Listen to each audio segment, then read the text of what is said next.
In today's video, we're taking a look at how you can create a webcomic. So you guys might have seen a video about this topic on my channel before, but I actually decided to make an updated version since I started uploading my own graphic novel on Webtoons. So this video has a lot more updated information in order to help you create your webcomic. So first of all, what is a webcomic? A webcomic is a comic that is read online. Webcomics are comics released on the internet, and they can be released in a series or shorter comic strip formats.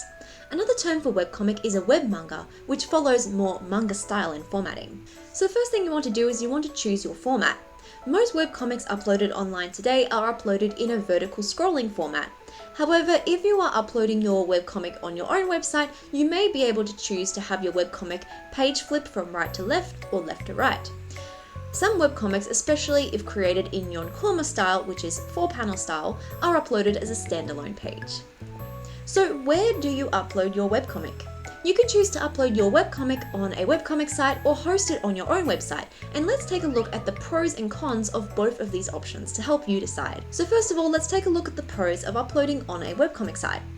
It can be easier to market because there is a much bigger audience on the website looking for new webcomics to read. And a lot of webcomic sites are broken down into genres, so if you're writing in a specific genre, they may have an easier time finding your work. It is also a more trusted website, so it may be more likely that someone who already uses a webcomic site like Webtoons or Taptastic will be more likely to trust your webcomic to read your webcomic on there rather than on your own website where they may not know you or your website.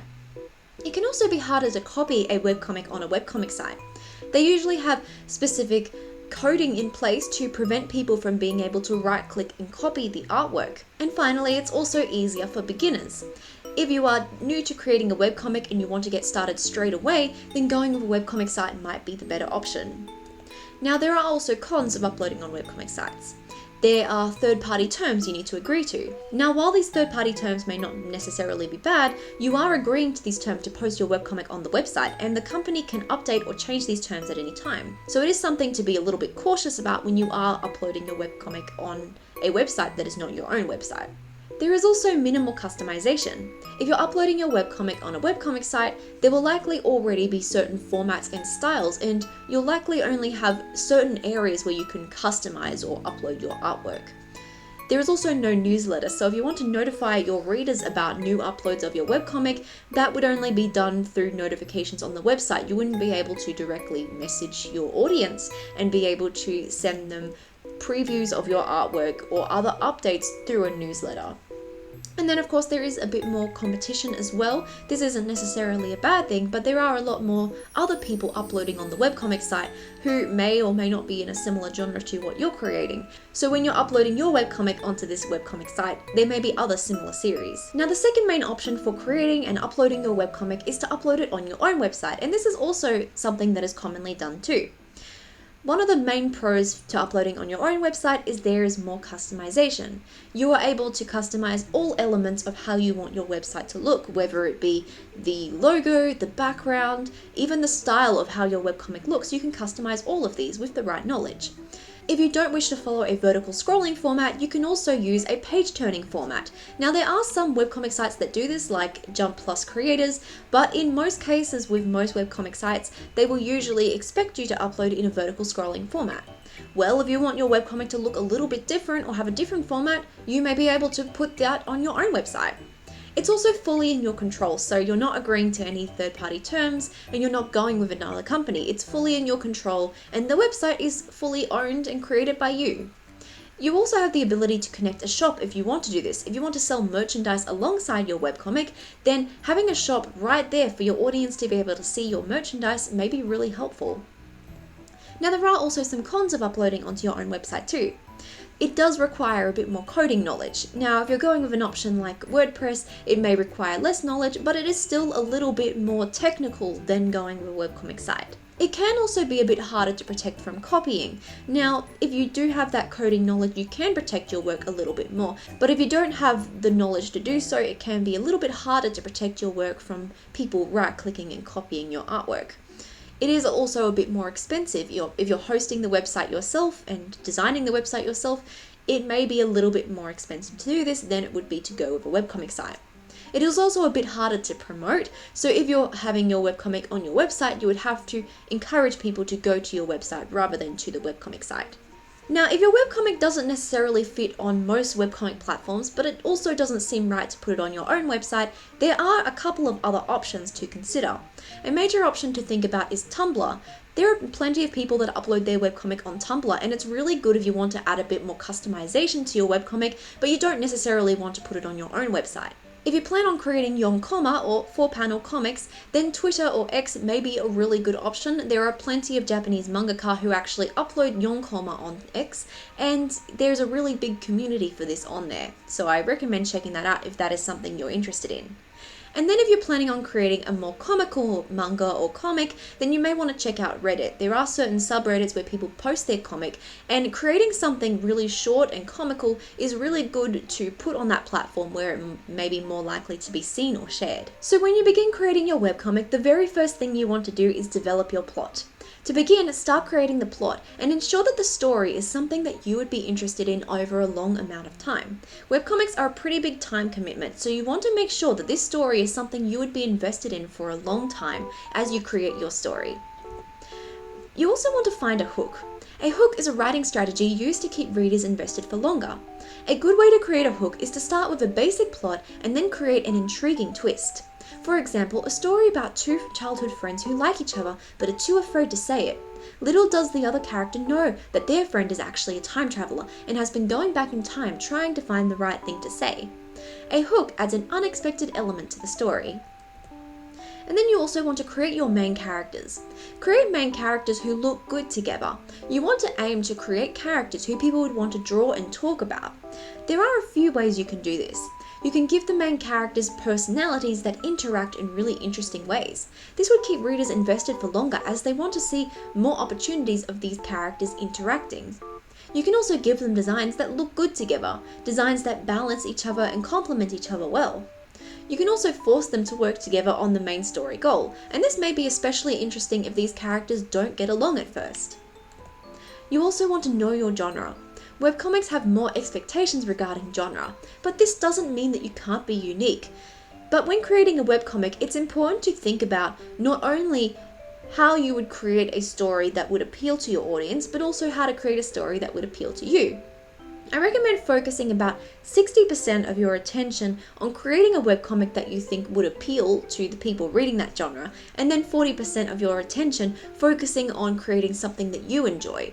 You want to make sure that you're creating something you enjoy so that you can keep going and creating your webcomic even in times where you may feel doubt or you may feel stuck in your webcomic.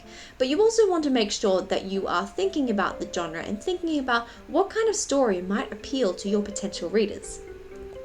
You also want to plan multiple chapters before you begin creating your webcomic. You want to make sure that you know the direction you're going to take with the story so you can avoid falling into plot holes or getting writer's block later on. I would recommend creating about 5 storyboards or writing notes for 5 chapters before you begin actually creating it. In this as well, it may be helpful to actually create a few chapters before you begin uploading your webcomic, because usually webcomics are uploaded on a specific schedule and you don't want to start creating your webcomic and then find yourself getting burned out later on.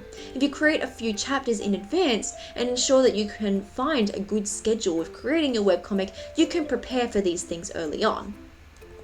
You also want to know the ending. While you don't need to have the ending fully planned, having a basic idea of where you want the story to end can really help you when you get into the later stages of the story.